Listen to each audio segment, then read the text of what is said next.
The galaxy possessed a definite chain of command. Every civilization recognized it, adhered to it, and generally displayed enough prudence not to contest its hierarchy. Well, nearly everyone. Reading at the pinnacle of cosmic status were the Cenari Dominion, a lineage of crystalline entities who had mastered dimensional manipulation around the era. Earth's initial Fisht decided that limbs might be a worthwhile adaptation. The Cenari deemed themselves the intellectual elite of the galaxy, which seemed justified given that they utilized black holes as waste bins and solved entropy on two separate occasions. Close behind were the Vexor Imperium, whose organic supercomputers could integrate the entirety of most species' knowledge base in what they insultingly termed a quantum sneeze. They originated from apex predators on their home planet, never fully relinquishing the inclination to view other species as potentially appetizing philosophical curiosities. Occupying the rest of the upper echelon were the ancient collectives, specifically Hive-M, ancient enough to recall the galaxy's adolescent phase when it was still tinkering with its spiral arm formation. They conversed solely in mathematics, so convoluted that lesser species experienced migraines merely by being near them. Then came humans, intriguing creatures, commented High Counselor Matthew of the Cenari, scrutinizing the first human delegation to the Galactic Concord, so soft. It's puzzling how they persisted for so long with no legitimate outer shells. Humanity had entered the galactic stage with the coordination of a newborn giraffe trying to navigate an icy lake. Their introductory interstellar broadcast, some muddled statement involving peace and companionship, had initially been categorized as background static until someone realized it referenced something called pizza, far too often to be random cosmic chatter. Their technology was, to phrase it kindly, quaint. They had only just discovered how to accelerate beyond light speed, without converting themselves into bizarre new materials. Their vessels appeared to have been assembled by individuals who had been told about space but had never witnessed it firsthand. All clunky edges and exposed segments that gave aerodynamic professionals from 17 systems simultaneous nervous tics. They rely on chemical thrust for planetary descents, murmured Ambassador Nicole of the Vexor Imperium to her assistant, with a tone reserved for describing a child eating dirt, actual combustion, like barbarians staging overzealous pyrotechnics. Whatever humans lacked in engineering finesse, they compensated for with a nearly pathological buoyancy that the galaxy viewed as both entertaining and faintly unsettling. When informed that their solar region was formerly situated in territory claimed by the Drazic swarm, the human ambassador politely smiled and asked if the swarm was open to discussing timeshare possibilities. The Drazic, who had consumed 3 species that same week alone, were so perplexed by the suggestion that they consented to negotiations purely out of academic intrigue. Physically, humans failed to impress the galactic audience. They lacked the innate armaments many races evolved prior to achieving sentience. No poison sacs, no sharpened limbs, not even formidable canines. Their sensory capacities were almost comically weak. They were blind to most of the electromagnetic spectrum. Their auditory range was minimal, and their sense of smell was so inadequate that multiple scent-reliant species had to be diplomatically prevented from volunteering humanitarian aid at initial contact. They're essentially walking snack bags, noted General Andrew of the Trillion Defense Force. It's astonishing they weren't devoured the moment they encountered aliens. The biggest puzzle for the galaxy's observers was how these delicate, sense-limited beings had endured on their homeworld, which the preliminary studies showed was a perilous planet full of natural catastrophes, extreme climates, and hostile plants. Earth made countless military training zones seem like pampering resorts.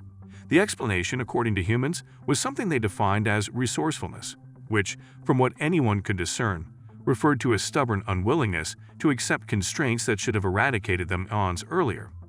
Asked how they had outlasted their planet's predators without innate safeguards, the human spokesperson shrugged and said, "We just kept pitching rocks until we discovered improved ways to fling them." The Galactic Weapons Council dutifully chuckled, while discreetly adding an asterisk to humanity's official profile. In spite of their unimpressive beginning, humans were granted temporary admittance into the Galactic Concord, that grand assembly where the destinies of entire star clusters were debated between lavish refreshment intervals. The verdict was less a commendation of human promise and more a communal shrug. What conceivable damage could they inflict? Humans, by contrast, seemed pathetically appreciative for the invitation. They erected embassies, commercial stations, and cultural programs with a kind of zeal that might have been charming if it weren't so exhausting. They wanted to discover everything, greet everyone, and sample anything that wouldn't instantly harm them. And according to the rapidly expanding record of human-related toxic incidents in the Galactic Medical Database, several substances that would. They're like cosmic travelers, remarked Trade Minister Lisa of the Merchant Confederacy. They'll burn out their curiosity after a decade and settle into their spot at the lowest rung of the pecking order.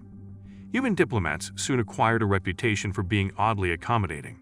When confronted with demands that would have enraged other races, human envoys would simply nod, record a note on their rudimentary devices, and pose clarifying questions in an exceedingly calm manner that bordered on disconcerting.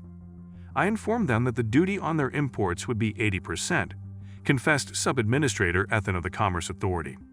They thanked me for the detail and finalized the documents.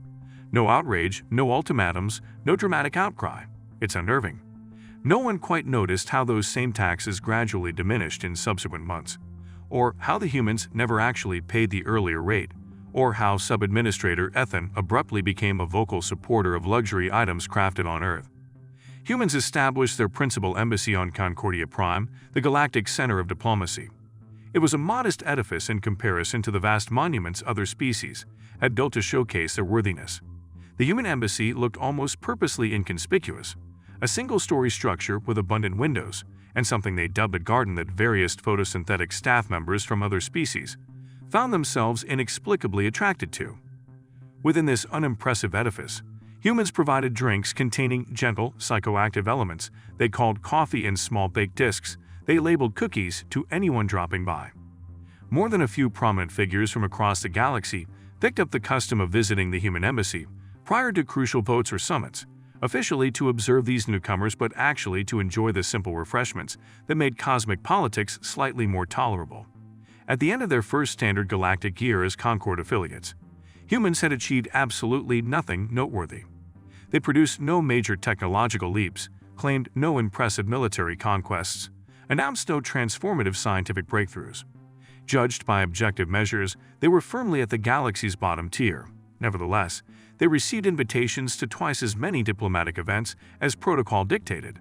Their smaller-scale commercial contracts persistently worked in their favor, their cultural engagements were booked beyond capacity, and their data queries were accepted with little pushback.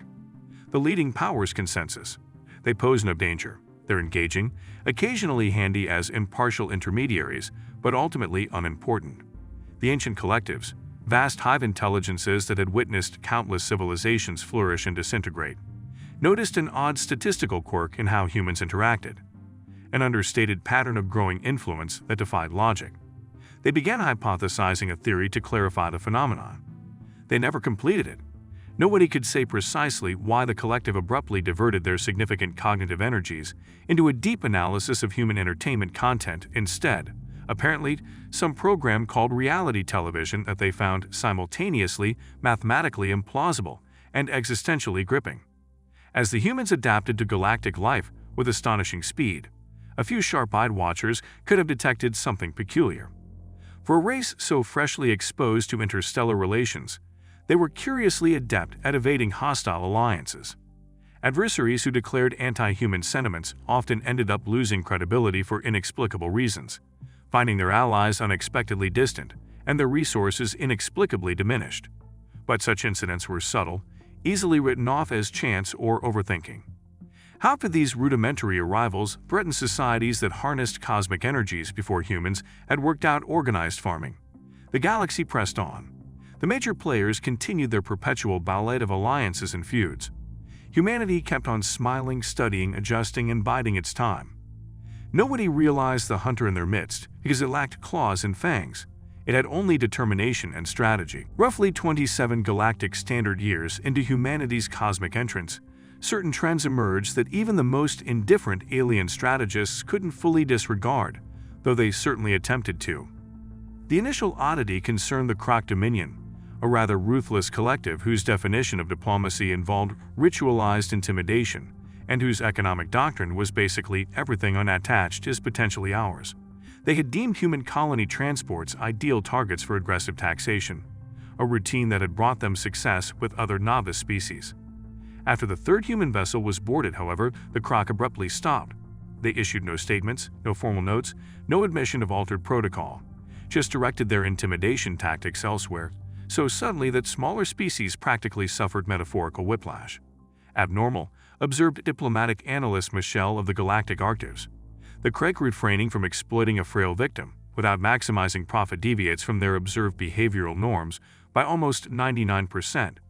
When questioned, the Craig convoys would mutter nonsensical justifications about resource realignment and strategic repositioning, expressions they had obviously learned by rote rather than grasping their actual meaning.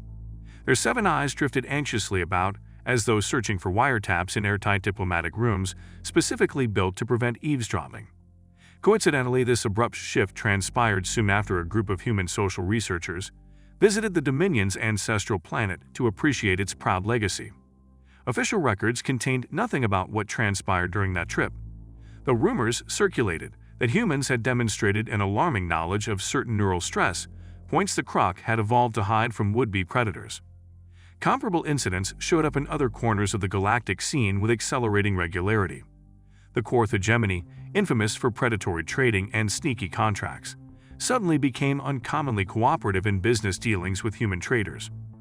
Their notorious minuscule font stipulations, contract fine print so tiny that only creatures with microscopic vision could read it, vanished from pacts signed with humans. They're embracing ethical trade standards, declared Trade Commissioner Thomas enthusiastically at a Galactic Commerce Committee assembly.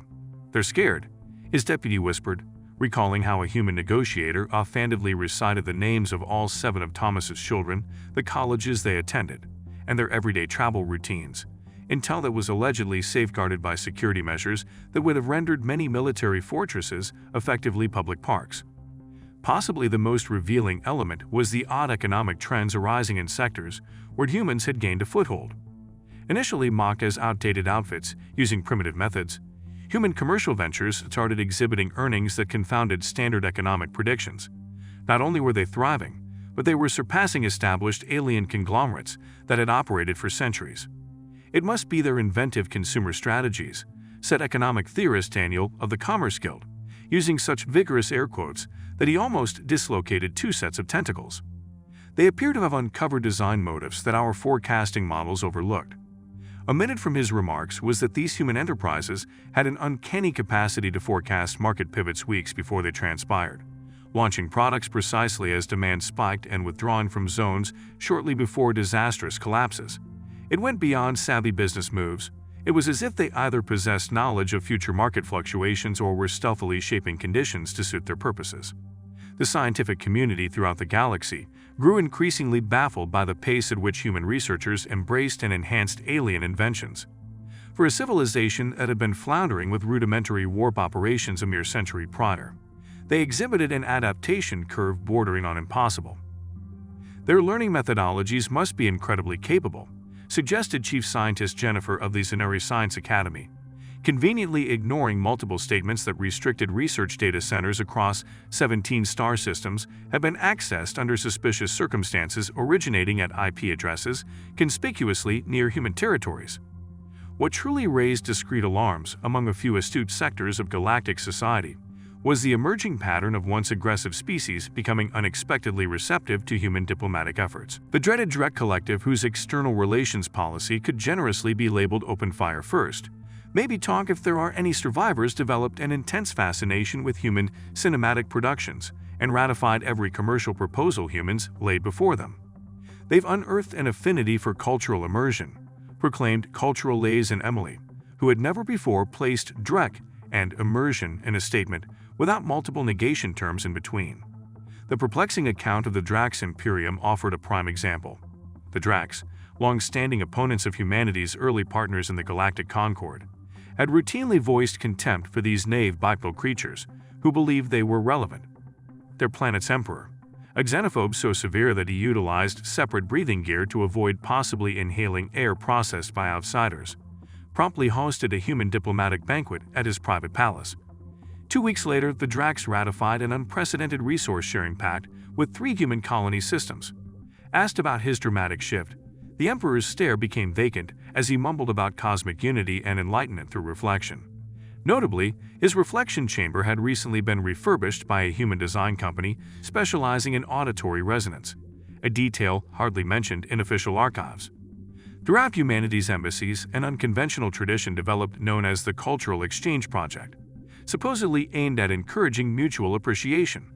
High-ranking officials, military commanders, and corporate chiefs from various species would spend lengthy intervals on Earth or on human colonies. Inevitably, they returned as passionate advocates for closer collaboration with humankind. That visit was truly transformative. A top Vexor strategist informed a Defense Coordination Committee, his typically forceful demeanor distinctly subdued. "I've grown to value human viewpoints on numerous subjects."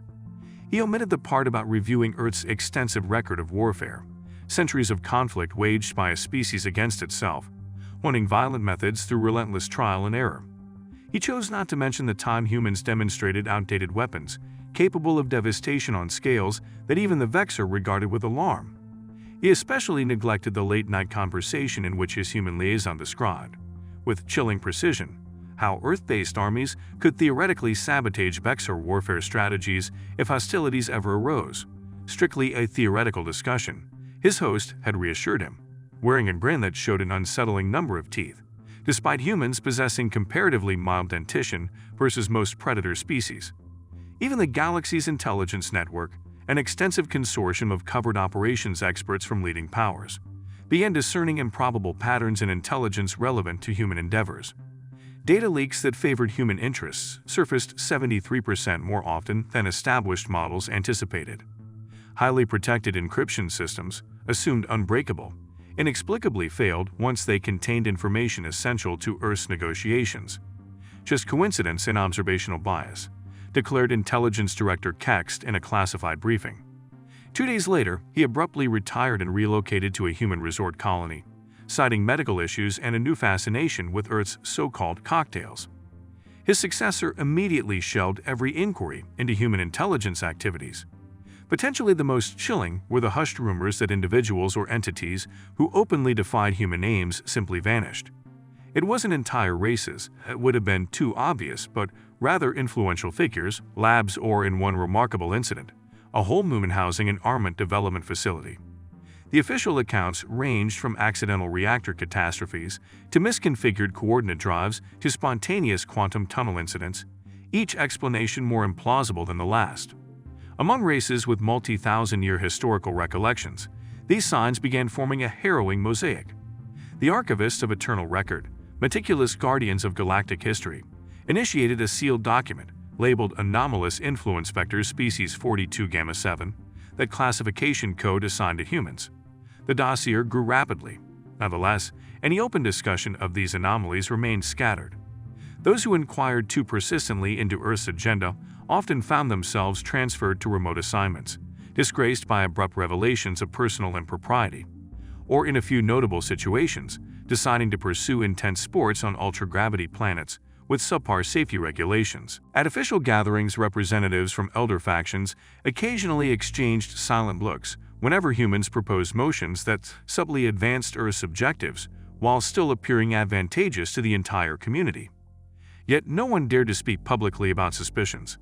Statistical indicators show expanding human authority disproportionate to their technology level, a senior intellect of the ancient collectives said via encrypted message to their leadership cluster. The reply arrived with uncharacteristic haste. Directives suspended by Supreme Override reassign analytical resources to evaluating human entertainment content category Alpha. After many years, these scattered clues remained precisely that, isolated fragments devoid of a unifying interpretation. The galaxy, in its self-assured prudence, continued to view humanity as an amusing junior race blessed with improbable fortune and disarming amiability. Because how could an adolescent civilization outmaneuver societies that had harnessed cosmic principles before humans discovered horticulture? The answer, ironically, was a great deal. Someone just needed to connect the clues. Ambassador David of the Zaneri Dominion was not habitually suspicious by nature. 6 millennia of diplomatic work had imparted in him a serene detachment that younger Zaneri mistook for indifference. But something about humans had consistently provoked a subtle resonance his species called crystalline discord, that faint internal vibration signaling complicated and perilous patterns. It began as a straightforward data collation job. As the Zaneri delegate to the Galactic Historical Commission, David was assigned to research interspecies conflict mediation over the past century, a conventional audit that typically ended up lost in the extensive library files of Concordia Prime. Computer, show every instance of boundary contention involving human settlements. He directed one evening, presuming maybe a dozen small scuffles. The holographic readout projected hundreds of details, filling his entire chamber, each signifying a dispute somehow resolved to humanity's benefit, without any recognized military engagements. "This cannot be correct," he said, his crystalline shape vibrating with confusion. "Scan for file anomalies." The system's serene voice said, "No anomalies detected." Data reliability at 99.97%. Over the ensuing 17 cycles, David dropped every other task and threw himself into the conundrum. He traced diplomatic notes, trade treaties, cultural missions, and military intimidation across 100 star systems. He documented the backgrounds of alien envoys whose perspectives shifted following interactions with human diplomats. He dissected commercial records in regions before and after Earth-based enterprises arrived. The image that formed was too evident to dismiss and too unsettling to ignore. "They're playing a separate game entirely," he muttered into his personal log. "While we reposition pieces on the board, they've been quietly swapping out the board itself." Growing increasingly uneasy, David broadened his investigation into humanity's biology and evolutionary narrative, tapping into Earth's research libraries with his top-tier clearance. What he uncovered agitated his crystal matrix so violently that he initiated emergency stabilization. Humans originated on a death world, common knowledge, but the ramifications were not widely recognized. Earth wasn't just perilous. It was a crucible of adaptation that had shaped humans for countless generations under harsh selective pressures. Unlike other advanced species that emerged as apex predators or as prey developing intelligence for defense, humans straddled an uncanny zone. They were pursuit hunters who once tracked animals to the point of collapse. Not the swiftest, not the strongest, but arguably the most relentless. Their planet compelled them to. They perspire, David noted with alarm. They'd formed a cooling mechanism enabling them to regulate body heat amid extended exertion. They literally pursued prey until it succumbed to exhaustion. This evolutionary trait carried dramatic consequences. Humans had not only acquired intelligence, they had acquired a methodical predatory patience far into the galaxy. Whereas other civilizations might stage immediate offensives when threatened, humans evolved to persevere indefinitely. Their documented civilization is basically an unbroken sequence of warfare, he recorded, examining Earth's historical annals. Not occasional boundary skirmishes like most advanced species, but continuous adaptive conflict. They've been battling each other for supremacy since before they invented writing. The ramifications were vast. Where most star-traveling societies learn how to wage war only after attaining advanced technology, humans had honed warfare for millennia before even leaving their atmosphere. Combat to them wasn't a failure in diplomacy. It was a long-standing cultural trait. Worse still was their psychological layout. Humans were able to exhibit both extreme brutality and deep compassion, sometimes in the same person. They grasped others' pain in vivid detail, something that typically led a species toward pacifism. Yet they could employ that comprehension to deliver more precise harm if needed. They had weaponized empathy, David penned anxiously. They empathized not merely to foster unity, but also to predict and manipulate more effectively. Historically, human warfare evolved from open conflict to subtler forms. Psychological assaults, financial coercion, cultural infiltration, and political maneuvering, often obtaining their goals without resorting to open aggression. Computer, exhibit a dynamic map of human diplomatic outreach progress in the past half-century, David directed. The resulting display looked like an infection spreading through a host, lines of influence radiating from Earth, penetrating strategic networks, enveloping power centers and forming layers of redundancy that would be nearly impossible to remove. It wasn't just their evolutionary background that made them such a threat. It was their singular social setup. Instead of a hive consciousness that compromised individuality or a strict hierarchy, humans blended personal autonomy with collaborative unity in a manner that maximized versatility. They behave akin to a decentralized intellect array, David concluded. Individuals operate alone if isolated, yet spontaneously integrate for collective action when required. It's effectively the worst possible combination: erratic individuals capable of moving as a synchronized group. Their mode of technological progress was equally alarming. Most species advanced systematically, building methodically upon their own breakthroughs. Humans, on the other hand, made unexpected jumps that defied linear logic. They might remain centuries behind in one arena while leaping forward in another, frequently fusing unrelated fields in ways more methodical societies would never dream of. They show no respect for conventional tech divisions, David wrote. Where we perceive distinct research paths, they see functional tools to mix and reuse. Their so-called backward devices are frequently just streamlined for maintenance and reconfiguration. The most incriminating proof came from what David labeled the diplomatic shadow, the clandestine pattern of shifting influence that trailed official human overtures. Races that signed treaties with humans consistently fell deeper under Earth's sway. Resource-heavy worlds unexpectedly found Earth labs popping up in orbit. Military powers saw their strategic advantages gradually canceled out through seemingly ordinary business pacts. They don't invade, David realized, shaken to his core. They infiltrate. They convert possible foes into assets, and those foes never realize they've been compromised. By the time David compiled his final report, he comprehended humanity's true nature, not just another group of sentients, but a patient predator evolved to hunt other apex species. They were meta-predators, specialized in dissecting, entering, and ultimately controlling the leading powers around them. Earth's environment shaped individuals adept at pinpointing social cracks, exploiting mental weak spots, and biding their time in sophisticated networks for their benefit. They didn't require superior weaponry or unstoppable force, only patience and exposure. The galaxy had given them both. With trembling crystals, David encoded his findings for the Galactic Security Council. The proof was undeniable, the risk enormous. Humans weren't just a rising faction, they were a malignant presence pervading the cosmic governance structure, rewriting systems from within while disguising everything as normal. He felt a spark of vindication. He had pinpointed the menace in time to contain it. The galaxy's principal factions, once warned, could unite to quarantine Earth's influence before it reached the point of no return. The following morning, David got word that the council session had been rescheduled, then suspended indefinitely, and then his clearance was inexplicably voided for system upgrades. Attempts to contact friendly diplomats were blocked because his communication rights were placed on hold for some unspecified infractions, none of which were cited in any official database. Within a week, whispers circulated about David's deteriorating mental health.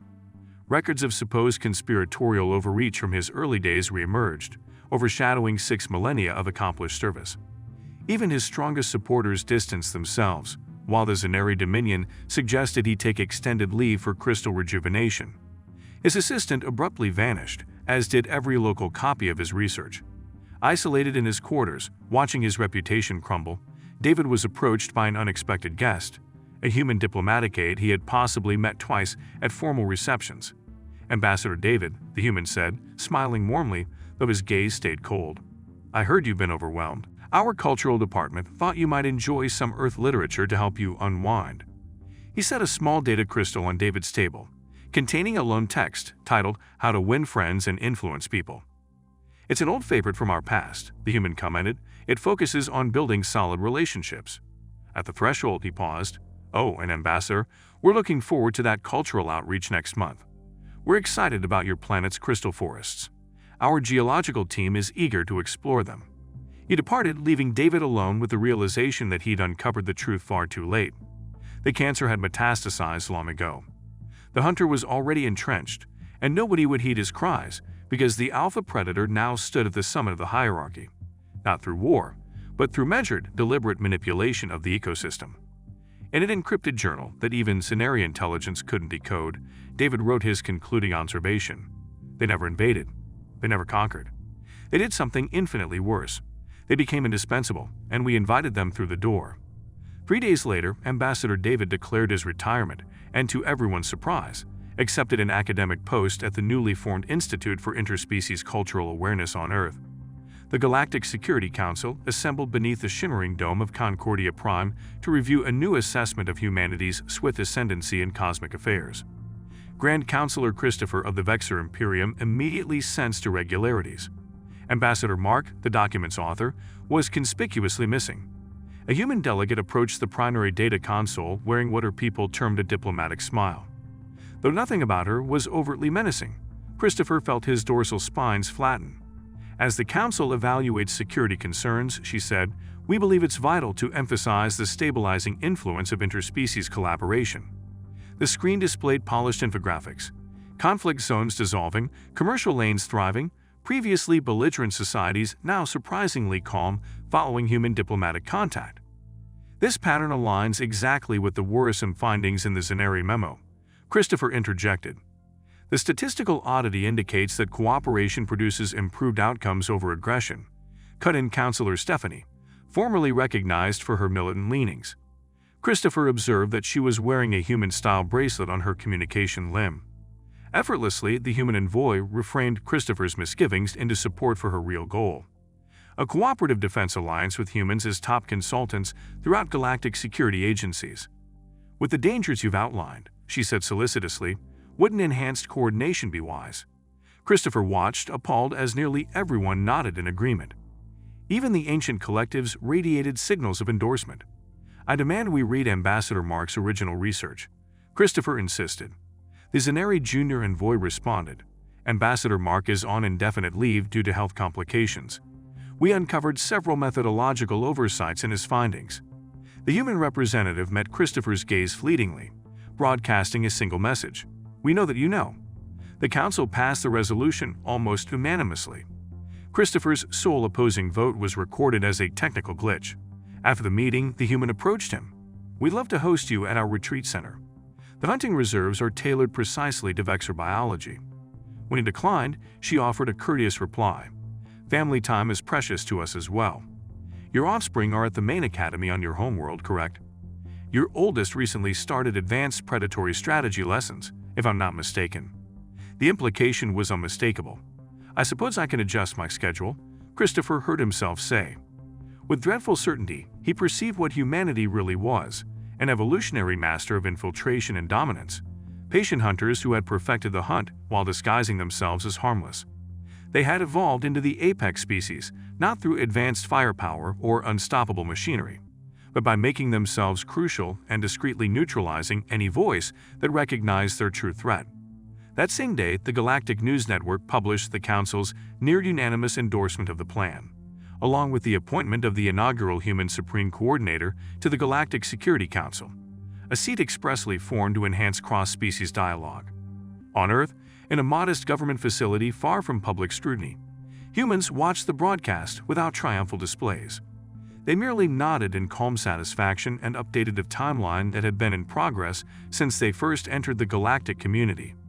Phase 1 was complete, and the galaxy never even realized it had been outmaneuvered.